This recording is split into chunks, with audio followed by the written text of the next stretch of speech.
Something that's always interested me about this hobby is seeing how low of a budget I can do this game on. Because so many times I'll jump on the internet or I'll go to the store and I'll see D&D stuff for sale for like for example, like a book for fifth edition was going to be like $50, or you'll see very expensive large miniatures like the extremely overly expensive Orcus miniature that I got just to repaint. So I thought I would do a little video on what I think might be the cheapest way to do the hobby. And I'm going to do this in sections, starting with system. And we're going to talk about system. We're going to talk about miniatures, scenery. We're going to talk about dice. Because I've seen some other people on YouTube, and they go to places like dollar stores and stuff, and they can convert things that would otherwise be kind of silly into fairly, if not impressive, then very useful and efficient Dungeons and Dragons sources. So let's go ahead and start with the system. The one I have right here is Basic Fantasy. In my opinion, that's probably the cheapest print system you can get. If you don't want to get the book in print, you can get it as a PDF from basicfantasy.org for free. Although I don't know why you wouldn't want to get this in print, because this book is $5 off of Amazon. So you could easily, for like 20, 25, $30, you could supply an entire group of players with their own book. So not everybody's handing the same book around. So there's a $5 system. Another $5 print system is White Box. The Fantastic Medieval Adventure game version is $5 on Amazon as well. And although White Box, that original one that I was using before, I got that on Lulu for like 10.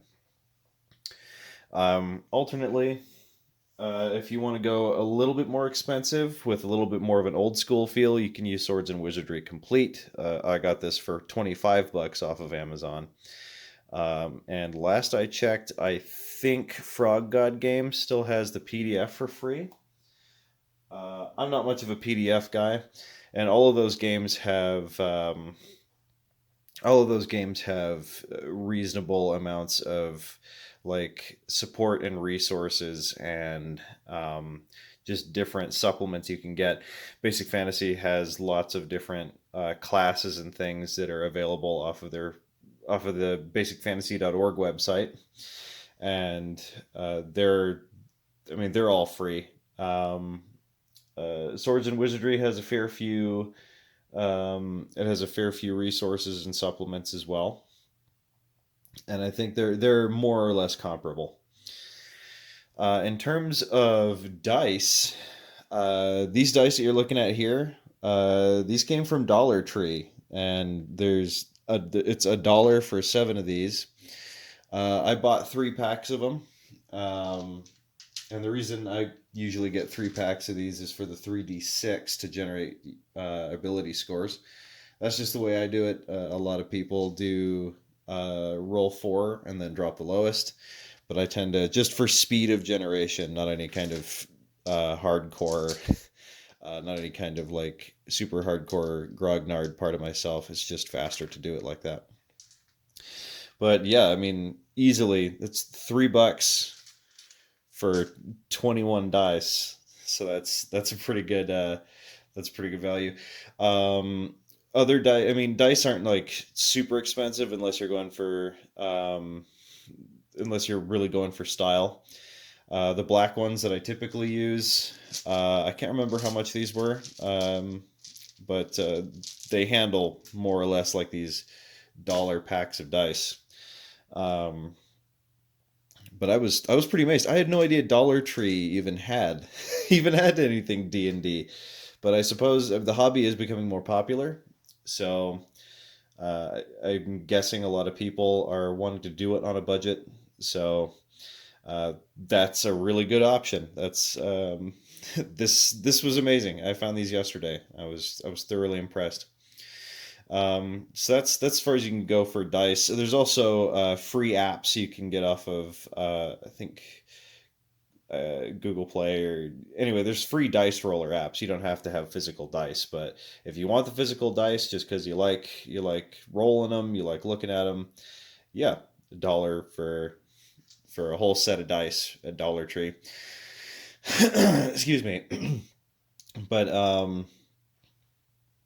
so the next bit I think I should talk about is miniatures, because how do you get these miniatures on the cheap and be able to have all these cool setups that you see on other people's games and stuff like that. Well, there's not really an easy answer to can you get miniatures on the cheap. um, some of the cheaper ones that I use, like here's Lorca here. He comes from the Reaper Bones range, and I want to say he was around $2-3. I did look and I did find other types of miniatures. Like on Amazon, they have miniatures made by the Monster company. They make like card sleeves and like books for holding your collections of playing cards in them.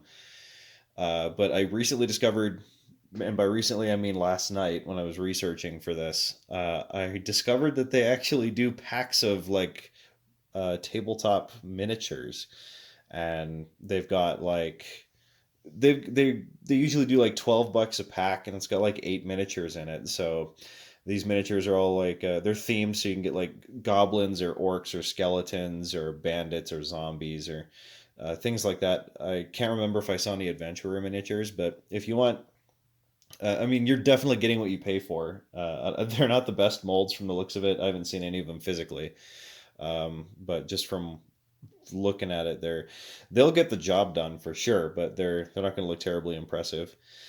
But I guess Reaper Bones, I think they're these little plastic things. They're fairly sturdy, and they tend to look all right, and they paint up pretty nice as well. Now, if you really really don't want to pay that much for miniatures, and you're okay with more of a theater of the mind approach, uh, these things at my local game store, I bought these. They're like these little sorry game pieces. You can get those for like, I got these for like $2-3, and it comes with just a bunch of them. Um, Now, lastly, an interesting way to go is you can get these if you want like dinosaurs or monsters. I actually got this guy at the dollar store as well. I've been painting him up to make him look a little bit better, because the paint job is definitely kind of derpy looking. The mold itself is derpy looking, but it gets the job done. As you can see, the scale is fairly nice. I mean, that's a T-Rex. Um, but like, that's just an example. Like, if you don't want to do dinosaurs, you can easily get like other cheap plastic toys, and you can just paint them up a little bit nicer, and you can make them look okay. But like, um, I've seen like, for example, that Orcus miniature I got, that was like really expensive. I want to say that had to have been around $80, and I got it to repaint it for a tabletop war game army that I made. I still don't know if it was worth the money, but he turned out really nice. But if you don't want to do stuff like that, you can go to different toy stores or dollar stores, and you can find monsters like this. Like, there's a toy store near where I live where I've seen like chimeras, I've seen like woolly mammoths, and again, the the sculpts aren't the best, the paint jobs aren't the best, but you can paint them up, you can touch them up, and they'll look okay. They'll get the job done. Um, Now, these trees you see in the background, scenery. I don't typically do a ton of scenery when I DM, but it's something I want to get into. I'm going to be putting together a Swords and Wizardry campaign for some of my friends to play in the next year or so, and I kind of wanted to get into doing the scenery a little bit more. This is one option. These came from Dollar Tree. I hit up a I hit up a couple Dollar Trees yesterday, just trying to doing some research, seeing how much I could get for doing Dungeons and Dragons on a shoestring budget, and each of these, they come in packs of two. These are Christmas tree things for like Christmas villages. So they usually come with like a big one and a small one like this. They're $1. This is 3 boxes of those, and we already have like a fair grouping of trees. Not sure what a T-Rex is doing in the North Pole, but there he is. And you can get like I'm tempted to go get one or two more just because of the. I mean, that's war game terrain, it's D&D terrain, and they look okay on the table. I actually expected them and the T-Rex to look a little derpier than they are, but they definitely get the job done as far as tabletop role playing. And your group is gonna the amount of flavor it adds to the scene like that. It's gonna be cool. It's gonna be effective. There are a couple things. Oh yeah, paints. Okay, so if you want to paint your miniatures, um, you don't have to get like Citadel paints. Citadel paints are usually $3 or $4 for a tiny little paint pot about that big. It's not. You don't get a whole ton out of it, and sometimes the lids don't seal right, and the paint dries out. So what I usually do is this is open. I don't have like a brand new one. These are like the Apple Barrel Essentials. You can get I think this was like $5 to $7, and you get like an entire thing full of these nice big bottles of paint, and they last a fairly long time.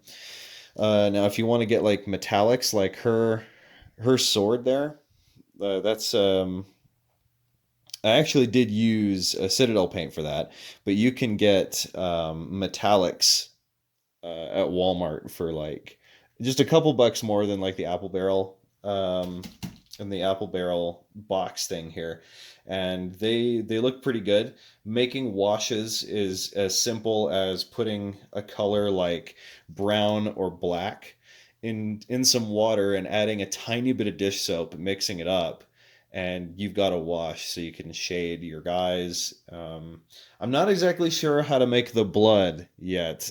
This is blood for the blood god from the Citadel paints that I've got all over his mouth there. And it looks like real blood. Like if if you put it on there, it looks pretty great. I'm gonna try and figure out how to make that at home, just to kind of continue with the whole shoestring D&D thing. And it's something I definitely want to continue. What I really want to learn how to do is how do I get like buildings and other scenery on this same kind of budget. Now, and I realize somebody could use cardboard boxes, um, like Christmas buildings, I guess, almost like Christmas terrain, like Christmas buildings. They're like below scale, but you could use them in a pinch, and I think they would look all right. But I'm gonna make more videos about this. This is just kind of like what I found my first day of research as to like the cheapest way to do stuff. I suppose there is one more thing I could talk about. So this little grid here, you don't have to use grids for D&D, especially earlier editions measured in inches. So these are kind of like 1 inch by 1 inch squares. So and like their speed is usually like a square is 5 feet, so you can do an inch is 5 feet. So at Dollar Tree or like any kind of dollar store, you can go and you can get little rulers. They usually come. The ones I saw yesterday come in packs of 3 for $1. So you could have rulers at the table to measure distances, to measure um, like how far somebody can move, how far a spell can go, how far an arrow can go, or a breath weapon, and you wouldn't have to use a grid at all. But if you did, this guy here, this is a crystal cast grid. It has a hex grid on the other side for like overland mapping, um, and you can just get Expo. This is a wet erase. I probably should have gotten dry erase, but no, this is a wet erase thing. Never mind. It's a wet erase marker. You can get those in packs. I can't remember how much I paid for that, but this crystal cast thing was about $20 to $25. Um, So that's the beginning of DMing on a shoestring budget, and I kind of want to see how far I can push it. Because I mean, look, we've got the dice, we have some miniatures, I've got a big monster, we got the system for $5, we've got like trees and stuff. I really want to see how far I can push it. I'm gonna keep looking for cheaper miniatures to see how far I can push the cheap miniature idea, and we'll see where we get from there. Thanks for watching. It's gonna be an interesting ride trying to get this to work.